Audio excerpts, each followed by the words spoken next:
नमस्ते दोस्तों, मैं राम बजो आप सभी का स्वागत करता हूं आपके अपने चैनल आप कौन है में। दोस्तों, आज उपवास का सेकंड डे है। जो 21 दिनों को तक का उपवास मैं करने जा रहा हूं, उसमें मैं अपने वज़न को इस 21 दिन के दौरान ना भोजन, ना किसी प्रकार का फ्रूट, ना किसी प्रकार की सब्ज़ी मैं खाऊंगा। और 21 दिनों के दौरान मेरा कल 41 किलो 300 ग्राम मेरा वज़न था।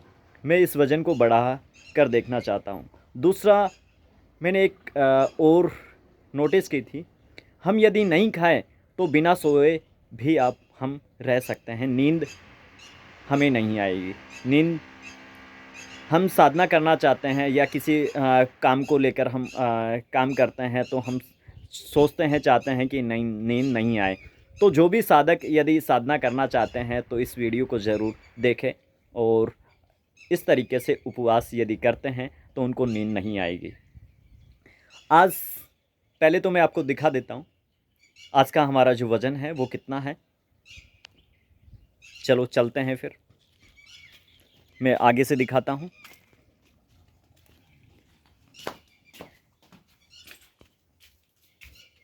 ये हमारी वज़न मशीन, और मैं रुमाल भी निकाल देता हूँ। ये मैंने रुमाल को रख दिया है और अभी वेट देख रहा हूँ मैं। 41 किलो 200 ग्राम आ रहा है अभी।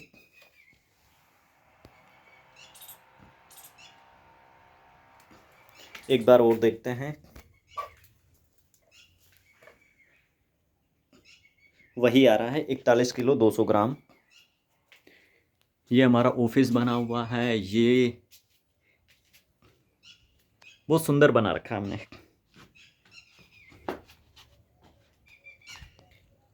ये हमारे हजारे के फूल जो हमने लगाए थे, इनमें कुछ दिनों में हजारे आ जाएंगे, फिर हम सुगंध लेंगे।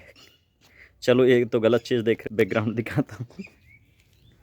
हाँ, तो मैं सोच रहा था जो हमने शुरू किया था योग को आधार से शुरू से किस तरीके से हम करें।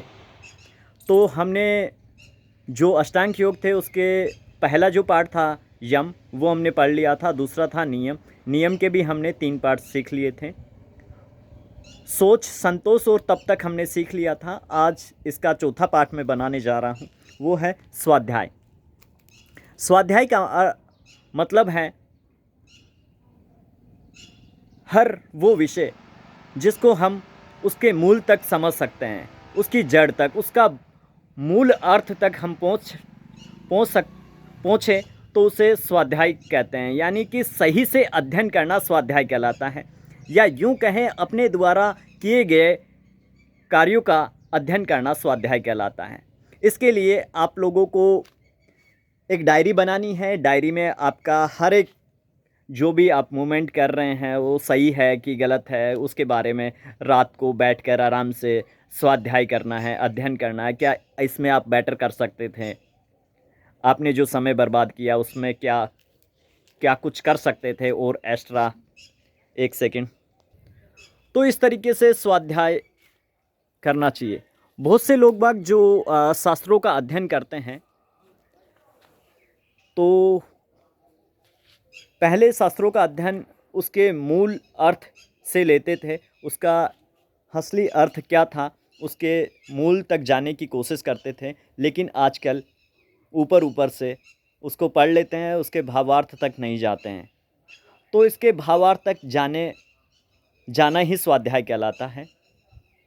बहुत से पंडित तो ये कहते हैं यदि आप पढ़ भी नहीं सके तो या तो कथा वगैरह सुन ले, या फिर इसके अलावा आप माथे माथे पर जो भी शास्त्र वगैरह पढ़ रहे हैं, उपनिषद पढ़ रहे हैं, गीता पढ़ रहे हैं, तो 3 बार माथे पर लगाकर राम राम कह ले तो भी उसका जो आपको फल है वो मिल जाएगा। तो ये कहाँ तक सत्य है ये आप भी जान सकते हैं। यदि आपने उसका अर्थ ही नहीं समझा, उसको पढ़ा ही नहीं, माथे से लगाने से क्या होगा। तो हमें बस अच्छे से उसका अध्ययन करना है, स्वाध्याय करना है। और जब हम शास्त्रों का स्वाध्याय करते हैं, अंदर तक भीतर तक जानते हैं, तो धीरे धीरे हम जानने लगते हैं कि आखिरकार हम कौन हैं और कहाँ से आए हैं। तो हमारे जो चैनल का नाम है इसीलिए हमने दिया था, आप कौन हैं। हमें अपने आप को जानना है कि हम कौन हैं, कहाँ से आए हैं। और धूप बहुत हो रही है, कहाँ से आए हैं, कैसे आए हैं, ये ध्यान साधना के द्वारा हम जान सकते हैं, सीख सकते हैं। तो अपने आप को जानना ही है और भीतर तक जानना है, और आप जाने पहचाने आप कौन हैं। तो दोस्तों आज के लिए बस इतना ही।